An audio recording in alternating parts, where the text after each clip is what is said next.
नमस्कार, स्वागत है आपका। आप देख रहे हैं द न्यूज और मैं रानी गुप्ता आपके साथ। इस वक्त की बड़ी अपडेट सामने आ रही है ममता बनर्जी सरकार को लेकर के। दरअसल कलकत्ता हाईकोर्ट ने एक बड़ा आदेश दिया है जिससे कि ममता बनर्जी की मुश्किलें भ्रष्टाचार मामले में और भी ज्यादा बढ़ गई है। आपको बता दें कि कलकत्ता हाईकोर्ट ने एक्शन लेते हुए इस भ्रष्टाचार के मामले में ममता सरकार पर 50 लाख रुपए का बड़ा जुर्माना लगाया है। इसी के साथ ही महज 2 हफ्ते के भीतर इस रकम को जमा करने का आदेश भी दिया है। आपको बता दें, दरअसल महिला सहकारी समिति में 50 करोड़ रुपए का घोटाला हुआ था, जिसको लेकर के सीआईडी पिछले 3 सालों से इस मामले की जांच कर रही, जिसके बावजूद सीआईडी जो है अभी भी विफल है। जिसके बाद कलकत्ता हाईकोर्ट ने यह आदेश दिया था कि ये जो जांच है, ये जो केस है, वो आप ईडी या फिर सीबीआई को सौंप दीजिए। लेकिन अभी तक इस मामले को लेकर के कोई भी सजगता न तो सीआईडी में नजर आई और ना ही ममता सरकार में, जिसकी वजह से कलकत्ता हाईकोर्ट ने न सिर्फ सीआईडी को फटकार लगाई, बल्कि ये कहा है कि इस मामले में बहुत बड़ा फर्जीवाड़ा हुआ है। जो कल तक साइकिल से चला करते थे, आज इस फर्जीवाड़े के बाद वो कार से चलते हैं। लेकिन इसके बावजूद सीआईडी इस मामले की गंभीरता से ना समझ रही और इसमें जो फर्जीवाड़ा हुआ है उसकी जांच नहीं कर पाई है। आपको बता दें कि कलकत्ता हाईकोर्ट ने बकायदा ममता सरकार पर 50 लाख रुपए का जुर्माना लगाया है। आपको बता दें, दरअसल कलकत्ता हाईकोर्ट के जस्टिस अभिजीत गंगोपाध्याय ने उत्तर बंगाल के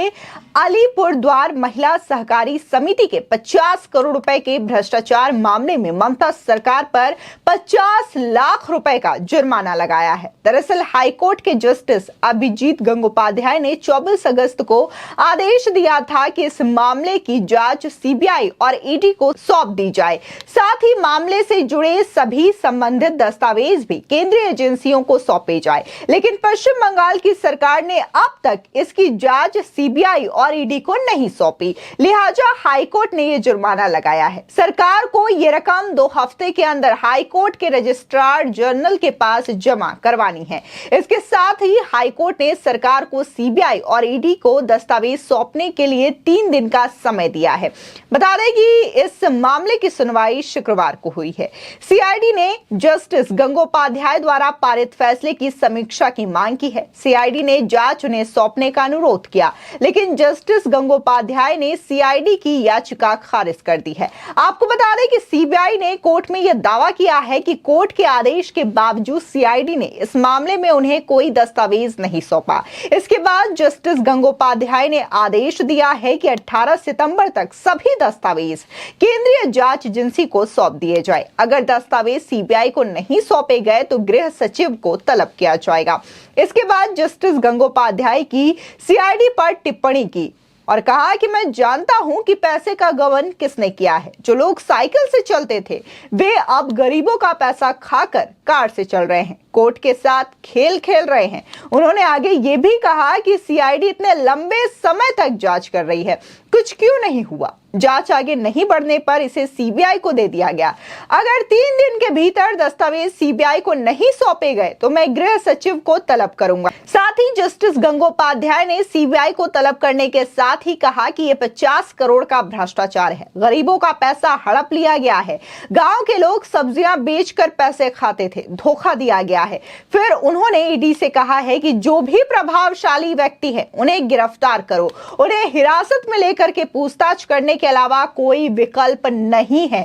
जितनी जल्दी हो सके जांच शुरू करें। पिछले अगस्त में कलकत्ता हाईकोर्ट की जलपाईगुड़ी सर्किट बेंच ने वित्तीय धोखाधड़ी के मामले की सुनवाई की थी। उस सुनवाई में वादियों में से एक कल्पना दास ने आरोप लगाया कि उसने अलीपुरद्वार महिला सहकारी समिति में 21,163 रुपए का निवेश किया था।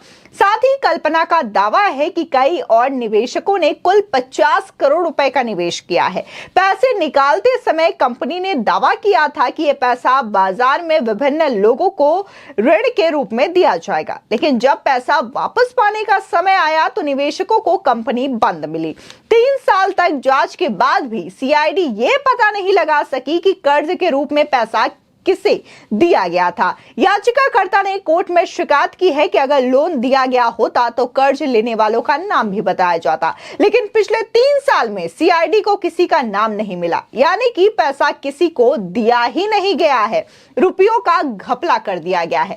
बता दें कि जस्टिस गंगोपाध्याय ने सीआईडी को फटकार लगाते हुए कहा कि इस वित्तीय घोटाले में बहुत बड़ा फर्जीवाड़ा किया गया है।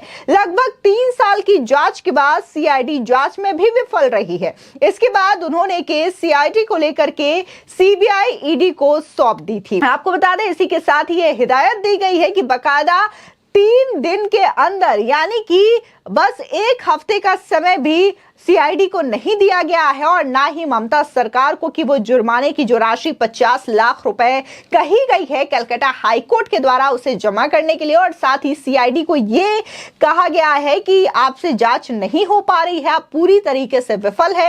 ऐसे में जांच के जो भी संबंधित डॉक्यूमेंट्स है वो आप ईडी या फिर सीबीआई जो जांच एजेंसियां हैं उनको आप दे, ताकि इस मामले की गहनता से जांच हो सके। सीधे तौर पर फटकार लगाई गई है जस्टिस गंगोपाध्याय के द्वारा और बकायदा ये कहा गया है कि मैं जानता हूं कि आखिर इस घोटाले में कौन लोग शामिल है। साथ ही उन्होंने यह हिदायत दी है कि अगर इसमें कोई प्रतिभाशाली व्यक्ति है, प्रभावशाली व्यक्ति है, तो उसे भी अरेस्ट किया जाना चाहिए। यानी कि सीधे तौर पर जस्टिस ने ये निर्देश दे दिया है कि अगर इस मामले में किसी बड़े नेता का नाम आता है, किसी बड़े अधिकारी का नाम भी आता है, तो भी आप उसे गिरफ्तार करें, उससे पूछताछ करें और इस मामले की गहनता को, गंभीरता को समझें।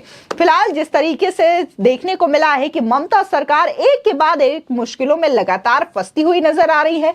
खासकर कोर्ट के मामले में देखने को मिला है कि अभी हाल ही में उनके भतीजे को लेकर के बार-बार ईडी सीबीआई के द्वारा समन जारी किया जा रहा है ताकि वो पूछताछ के लिए पहुंचे। इसी के साथ ही देखने को मिला है कि ममता सरकार में ही कई सारे नेताओं पर भी लगातार केंद्रीय जांच एजेंसियों का शिकंजा कसता जा रहा है, फिर चाहे वो मलय घोटक हो या फिर पार्थ चैटर्जी हो, अभिषेक बैनर्जी हो। ऐसे तमाम लीडर्स हैं टीएमसी के, ममता सरकार के, जो कि इस तरीके से जांच एजेंसियों के कटघरे में खड़े हैं। और पिछले दिनों अगर हम बात करें तो जिस तरीके से पश्चिम बंगाल में पंचायत चुनाव हुए थे, तो इस मामले को लेकर के भी कलकत्ता हाईकोर्ट ने ममता सरकार को कड़ी फटकार लगाई थी।